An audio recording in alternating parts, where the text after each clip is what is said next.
আসসালামু আলাইকুম ওয়া রাহমাতুল্লাহি ওয়া বারাকাতুহু। যে যেখান থেকে ভিডিওটি দেখতেছেন সবাইকে জানাই মনের অন্তঃস্থল থেকে ভালোবাসা এবং অভিনন্দন। দর্শক বন্ধুরা, এখন যদি আমাদের বাংলাদেশে নির্বাচন কিংবা ভোটাভুটি হয় তাহলে কে কত পার্সেন্ট ভোট পেতে পারে এটা কি আমরা দেখতে পারি? হ্যাঁ, অবশ্যই। আমি আপনাদেরকে এমন একটি ভিডিও দেখাইতে যাইতেছি, আপনি যদি আওয়ামী লীগ করেন কিংবা বিএনপি করেন কিংবা আপনি যদি আদার্স যে কোনো দলই করে থাকেন না কেন, এই ভিডিওটি আপনার জন্য অত্যন্ত গুরুত্বপূর্ণ। কেননা আপনি এই ভিডিওর মাধ্যমে জানতে পারবেন যে বাংলাদেশে যদি আপনার নির্বাচন হয় তাহলে কে কত পার্সেন্ট ভোট পেতে পারে, বা আগামী বাংলাদেশে কার আপনার ভোটের বাক্সে কতটুকু ভোট পড়তে পারে। চলুন তাহলে লাইভ প্রুফ দেখে আসি। প্রিয় দর্শক, দুদিন আগে আমি একটা জরিপ করেছিলাম। এই জরিপটা ছিল অনেকটাই উদ্দেশ্যমূলক, কারণ এর আগে ঠিক এক মাস আগে আমি আরেকটা জরিপ করেছিলাম সেই একই বিষয় নিয়ে। আমি এই জরিপটা আলোচনা করবো এই কারণে, এই জরিপ থেকে আসলে অনেক কিছু ইঙ্গিত পাওয়া যায়, সেই ইঙ্গিতগুলো নিয়ে আমরা কথা বলবো। আমার জরিপের ছোট্ট একটা প্রশ্ন ছিল যে এখন যদি নির্বাচন হয় কাকে ভোট দেবেন, একটাই প্রশ্ন। সেই জরিপে আমি যে ফলটা পেয়েছি, আমি ফলটা আপনাদের কাছে প্রকাশ করতে চাই, এবং অনেকে বলেছেন যেন আমি এটা নিয়ে একটা ভিডিও করি, সেই জন্যই প্রকাশ করা। আমি কমেন্টগুলোও করব। আমি ফল যেটা পেয়েছি সেটা হলো যে এই মুহূর্তে নির্বাচন হয় তাহলে আমি যে জরিপটা করেছি সেখানে দুদিন আগে করেছিলাম, আমি দুদিনে ভোট পড়েছে ৭৮,০০০। এই ৭৮,০০০ যারা মতামত দিয়েছে তারা বলেছে এখন ভোট হলে বিএনপিকে ভোট দেবে ১৮% মানুষ, আওয়ামী লীগকে ভোট দেবে ৫৭% মানুষ, জামায়াতকে ভোট দেবে ২০% মানুষ, এবং গণ অভ্যুত্থানকারী ছাত্ররা দল করলে সেই দলকে ভোট দেবে ৫% মানুষ। লক্ষ্য করুন, আমি কিন্তু দুদিন আগে জরিপটা প্রশ্নটা দিয়েছিলাম, দুদিনেই ৭৮,০০০ ভোটে আমি এই ফলটা পেয়েছি। আমি জানি এই ফল নিয়ে আপনাদের অনেক রকম ঝামেলা থাকতে পারে, এবং সেই ঝামেলাটা কেন, এখান থেকে কি ইঙ্গিত হচ্ছে সেটা আমি একটু পরে বলবো। এবং পাশাপাশি আমি আরেকটা কথা বলবো, সেটা হলো আমি এই জরিপের প্রশ্ন এবং যে অপশনগুলো এটা আসলে আমি নির্ধারণ করেছি। পিনাকি ভট্টাচার্য একটা জরিপ করেছেন, উনিও করেছেন আজকে থেকে ৯ দিন আগে। সেই জরিপটা দেখে আমি ইচ্ছা করেই করেছি, একই প্রশ্ন এবং একই অপশন আমি রেখেছি দেখার জন্য যে ওনারটাও বাঙালিরাই শুনে, আমারটাও বাংলা ভাষাভাষীরাই শুনে, তাহলে দুই জায়গার জরিপের ভিন্ন ফল হয় কেন, সেই জিনিসটা বোঝার জন্য আমি এই কাজটা আসলে করেছি। আমি ওই আলোচনায় পরে যাচ্ছি।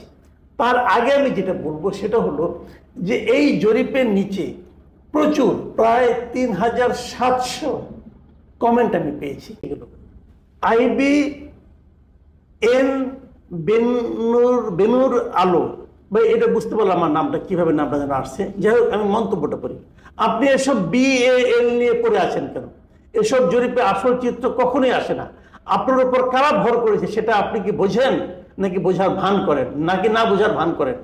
এখানে যারা মন্তব্য করছে তারা এরকম একটা গণহত্যা ও দেশকে লুটপাটে বিধ্বস্ত করে পালিয়ে যাওয়া শেখ হাসিনাকে ১০০% সফল প্রধানমন্ত্রী বলছে, তাকে ফিরিয়ে আনার কথা বলছে, তারপরে অনবরত একই জরিপ নিয়ে পড়ে আছেন। কি ভিউ বাণিজ্যের মজা পেয়ে গেছেন না? দেখুন, আমার এটা আপনার পছন্দ হয় না, ঠিক আছে, তো আমাকে ভিউ বাণিজ্যের মজা পেয়েছি কিনা এটা নিয়ে বলার মনে হয় আপনার কোনো দরকার নাই যে ভাই, আপনারা দেখেন, আমি আমারটা দেখি। আমার একটু উদ্দেশ্য আছে, আমি আপনার মতো এভাবে দেখি না, আমি একটু অন্যভাবে দেখি। আমি বোঝার চেষ্টা করি যে মানুষ আছে কিনা, মানুষ কি ভাবছে। দেখুন, এরা হয়তো আওয়ামী লীগের সমর্থক, এরা হয়তো শেখ হাসিনার অন্ধভক্ত হতে পারে, এরা মানুষ তো, এরা কি এই দেশে নাই? আপনি এই দেশ থেকে এদেরকে বাদ দিয়ে দেবেন? সে অধিকার আপনার আছে।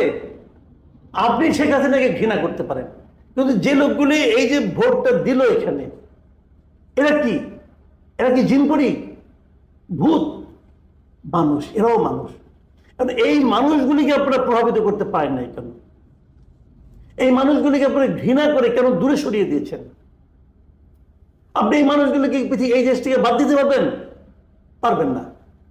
কাজে এই মানুষগুলোর মতামতকে গুরুত্ব দিতে হবে ভাই, এটাই গণতন্ত্রের সৌন্দর্য। পছন্দ না হলেই তাকে যাতা বলবেন, এটা ঠিক না ভাই। আচ্ছা, দেখলেন তো ভিডিওটা। অনেকের এখানে মত বিনিয়োগ থাকতে পারে, তবে আমি বলবো যে আপনাদের ব্যক্তিগত মতামত আপনারা অবশ্যই জানাবেন। কিন্তু আমার এখানে একটা প্রশ্ন, সেটি হচ্ছে অনেক দিন যাবত অনেকেই বলতেছিলেন যে আওয়ামী লীগ কখনোই নির্বাচন করার অধিকার রাখে না, কিংবা আওয়ামী লীগকে বাদ দেওয়া দরকার। এই ভিডিওটা অ্যাকচুয়ালি আমি তাদের উদ্দেশ্যেই করছি, কারণ বাংলাদেশে প্রায় 40% মানুষ যে আপনার আওয়ামী লীগ সমর্থক আছে, এরা তো মানুষ, তাই না? তো এই ভোটগুলো আসলে কোথায় যাবে? বা আপনারা অনেকেই বলতেছেন যে আওয়ামী লীগকে বাদ দিয়ে দিবেন। ওকে, দ্যাটস ইট, আপনারা আওয়ামী লীগকে বাদ দিয়ে দিলেন। তাহলে এই যে মানুষগুলা, এদের ভোটগুলা কোথায় যাবে? আপনার কি মনে হয়? এটা কি অন্য কোনো দলে যোগদান করবে বা যোগ দিবে?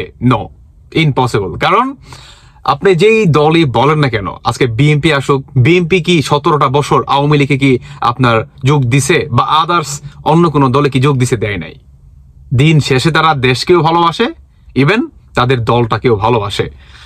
যারা নাকি বলতেছেন যে এখন পর্যন্ত, অনেকেই হয়তো বা কমেন্ট করে বলতে পারেন যে আওয়ামী লীগ কখনোই নির্বাচন করার অধিকার রাখে না।